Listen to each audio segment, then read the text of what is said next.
আসসালামু আলাইকুম দর্শক।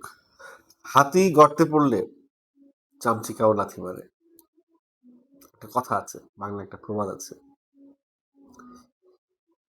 এই কথাটা কেন বললাম বা এই প্রবাদটাই কেন থাম্বনেইলে দিলাম, টাইটেলে দিলাম, সেটাই ব্যাখ্যা করব আজকে। সিনেপ্লেক্স, স্টার সিনেপ্লেক্স বাংলাদেশের সিনেপ্লেক্সের জগতে পায়োনিয়ার। তারা এক ধরনের বিশেষ ক্যাটাগরির ছবিকে প্রমোট করে, সেটা আনঅফিসিয়াল।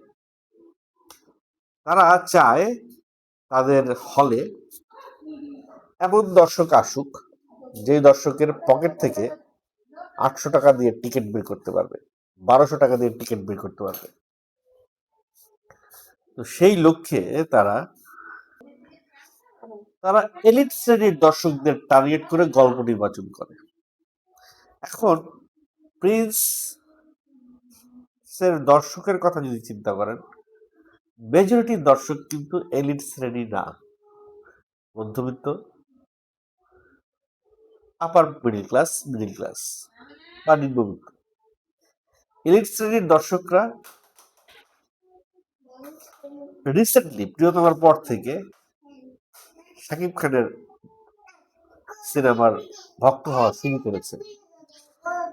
এখন সেই সংখ্যা কত? সেই সংখ্যাটা কিন্তু খুব বেশি না। তো সিনেপ্লেক্সের ভয় হয় সেই সংখ্যা যদি মোটামুটি 50-50 হয়ে যায়, তাহলে middle class, lower middle class সিনেপ্লেক্সে আসা শুরু করবে এবং তাদের ডিমান্ড থাকবে 400 টাকার টিকিট। সবচেয়ে লোয়েস্ট টিকিটটা তাদের ডিমান্ড থাকবে। তারা ওই 1200 টাকার টিকিট, 2200 টাকার টিকিট, 2800 টাকার টিকিট তারা সেল করতে পারবে না ব্লকবাস্টার বা স্টার সিনেপ্লেক্স।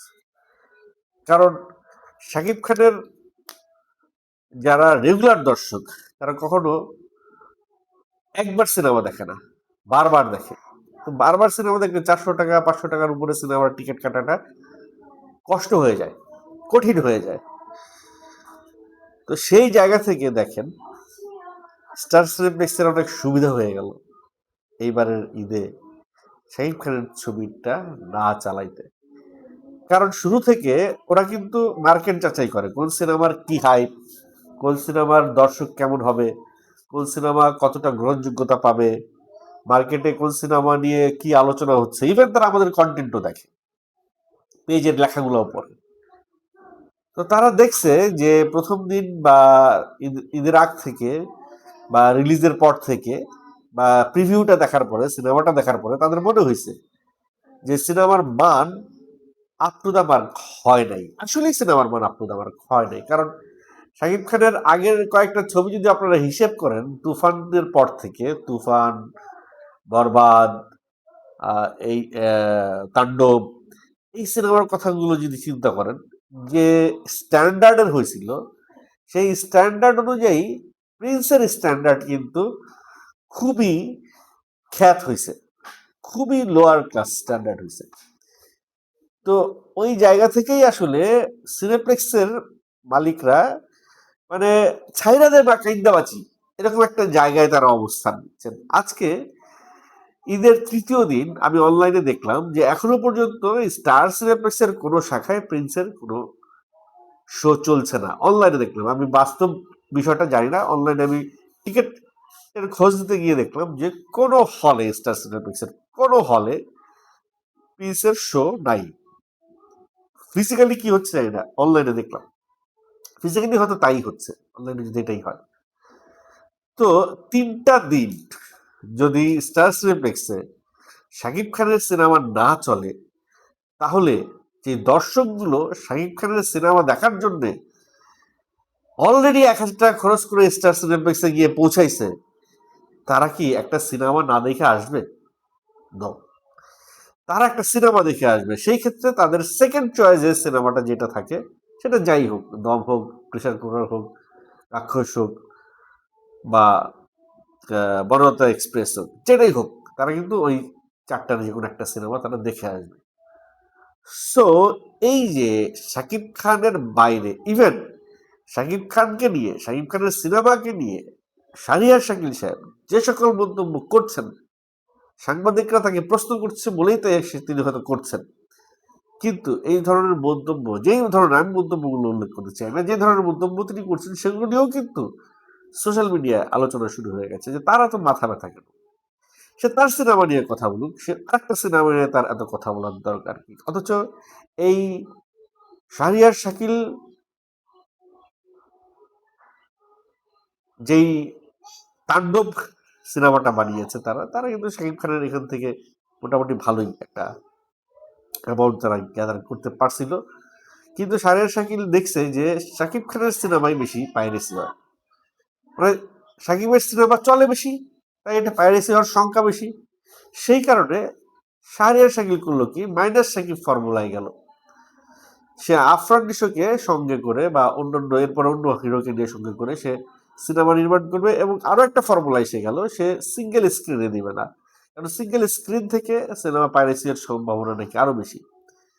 সো তার সেকেন্ড ফর্মুলা হচ্ছে গিয়ে প্রথম কিছুদিন সে সিঙ্গেল স্ক্রিনে তাদের ছবি দিবে না। তো দেখা যাক তাদের এই ছবিগুলো না দিলে কি ফায়দা হয়, সেটা তো সময়ই বলে দিবে। তবে যেই জিনিসটা চাক্ষুষ, যে জিনিসটা বোঝা যাচ্ছে যে শাকিব খানের ছবির অবর্তমানে অন্য কারো ছবি নাম্বার ওয়ানে চলে আসতেছে। স্বাভাবিক, যদি একটা স্কুলের ফার্স্ট বয় মাইনাস হয় তাহলে সেকেন্ড বয় ফার্স্ট হবে, এটাই তো। তো শাকিব খানকে মাইনাস করে 4টা সিনেমার ব্যবসা তারা মোটামুটি ইনশিওর করে ফেলছে, এবং যে ক্ষতিটা হইলো 3 দিন শাকিব খানের ছবি না দেখানোর জন্য, যে ক্ষতিটা হইলো, মানুষ এখন জানবে যে স্টার সিনেপ্লেক্সে প্রিন্সের শো আর হবে না, যে কোনো একটা কারণে প্রিন্সের শো হচ্ছে না। অনেক মানুষই প্রিন্স দেখার জন্য আর স্টার সিনেপ্লেক্সে হয়তো আর আসবে না বা প্ল্যান করবে না, কারণ অনেকেই ফিরে যাচ্ছে, অনেকে ফিরে গেছে, অনেকে ফিরে না ফিরে গিয়ে অন্য সিনেমা দেখেছে। এই যে তাদের নিজেদের, তারা নিজেরা যে একটা একটা তিক্ততার স্বাদ দিল, একটা এক্সপেরিয়েন্স করলো, একটা ব্যাড এক্সপেরিয়েন্স হলো তাদের, ওই এক্সপেরিয়েন্সের জায়গা থেকে অনেকে হয়তো এই স্টার সিনেপ্লেক্স থেকে বিরত থাকবে। তো সেই জায়গায় আবার যমুনা ব্লকবাস্টারের চাপটা বাড়বে, অনেকে স্টার সিনেপ্লেক্সে না গিয়ে যমুনা ব্লকবাস্টারে গিয়ে সিনেমাটা দেখতে যাবেন, মধুতায় দেখতে যাবেন। ওদিকে আবার মানে দর্শক তো কোথাও দেখতে না পেয়ে কোথাও না কোথাও যাবে, দর্শক ভাগ হয়ে যাবে। তো স্টার সিনেপ্লেক্স যেটা চাইছিল সেটা কিন্তু তারা পায়ে গেছে, সে তার ওই এলিট শ্রেণীর দর্শকদেরকে সে গ্র্যাব করে রাখছে। অন্য দর্শক যেটা সে চায় না সেটা সে ছেড়ে দিয়েছে। এতে করে ওই যে 1200 টাকার টিকিট, 800 টাকার টিকিট দেখবেন অনেক সেল হচ্ছে, 500 টাকার টিকিট মানে যেভাবে সেল হচ্ছে ওটা তো হবেই। ওই বড় অ্যামাউন্টের যে টিকিটগুলো আছে সেই টিকিটগুলো অনেক সেল হবে বলে আমি মনে করছি।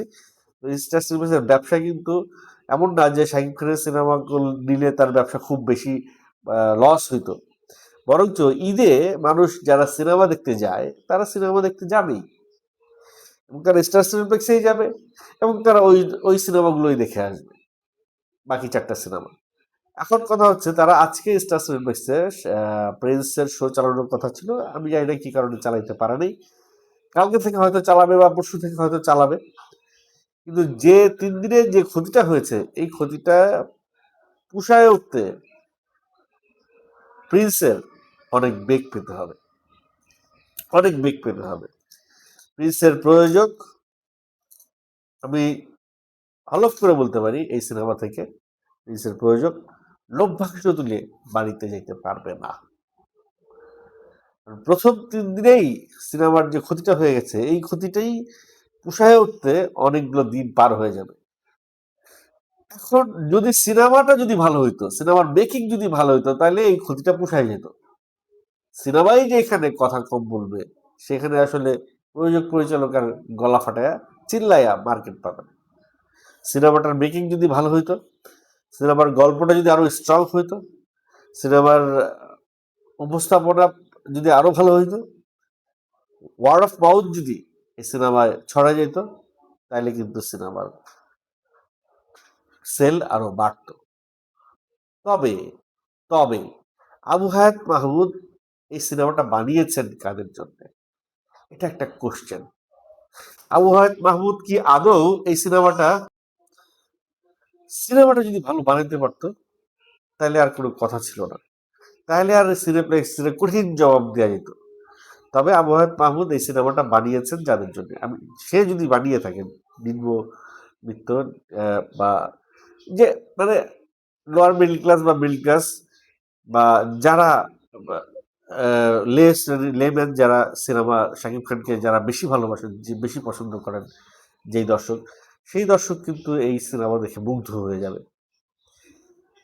যারা ভালো জিনিস খেয়ে অভ্যাস হয়ে গেছে, যাদের কাছে আর ভালো জিনিস ছাড়া তাদের মুখে রোচে না, তারা আবার এই সিনেমাটা দেখে তাদের ভালো লাগবে না। অর্থাৎ বরবাদ, তাণ্ডব, তুফান যে প্র্যাকটিসটা করাই দিয়ে গেছে যেই দর্শকের মধ্যে, এইটার পরে আর এই জিনিস দর্শক নিবে না। তবে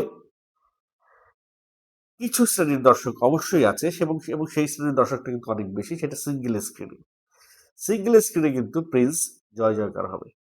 সিনেপ্লেক্সে যেমন প্রিন্স যেমন অনেকেই নেগেটিভ মন্তব্য করেছে, সিঙ্গেল স্ক্রিনে দেখবেন প্রিন্সের একটা ভালো দর্শক গ্যাদার করবে। অলরেডি কয়েক জায়গায় দেখেছি এখনো পর্যন্ত প্রিন্সের লম্বা লাইন, তৃতীয় দিনও হলে প্রিন্সের জন্য লম্বা লাইন, এরকম ভিডিও দেখলাম কয়েকটা জায়গায়। শাকিব খানের মেকআপ আর্টিস্ট সজীবের সবুজের ফেসবুক পেজে এরকম একটা ভিডিও দেখলাম। তো সেই জায়গা থেকে ব্যবসা তো কিছু করবেই, কিন্তু সিনেপ্লেক্স বা মাল্টিপ্লেক্সের ব্যবসাটা প্রিন্স হয়তো ধরতে পারলো না, বা ওইখানে যে একটা চক্রান্ত, যে একটা সিন্ডিকেট, সেই সিন্ডিকেট ভেঙে প্রিন্সের প্রযোজক ঢুকতে পারলো না। তার এইটার ব্যর্থতা সম্পূর্ণ তারই। এটা শুধুমাত্র যে কেউ কাউকে জায়গা দিতে চায় না, এখানে কেউ কাউকে জায়গা দেয় না, জায়গা করে নিতে হয়। আর জায়গা করে নিতে হলে সেরকম একটা স্ট্রং মুভি নিয়ে আসতে হইতো, সেরকম একটা স্ট্রং মুভি নিয়ে আসতে হলে স্টার সিনেমাক্স বাধ্য হইতো যে প্রিন্স চালাইতে। যেমন প্রিয়তমা প্রথমে স্টার সিনেপ্লেক্স চালাইতে চায় নাই, শো কমাই দিছিল, তারপরে তারা বাধ্য হয়েছে, যখন দেখছে তাদের ইনকাম বেশি হচ্ছে, তখন তারা শো বাড়াই দিছে। সো ওই রকম একটা হাইপ বা ভাইব প্রিন্স এখনো পর্যন্ত তুলতে পারে নাই। যদি পারে, তাহলে স্টার সিনেপ্লেক্স বাধ্য হবে প্রিন্সকে আবার জায়গা দিতে। এই মুহূর্তে হাতি গর্তে পড়ছে, তাই স্টার সিনেপ্লেক্সের মতো চামচিকেরা লাথি মারার সাহস পাচ্ছে।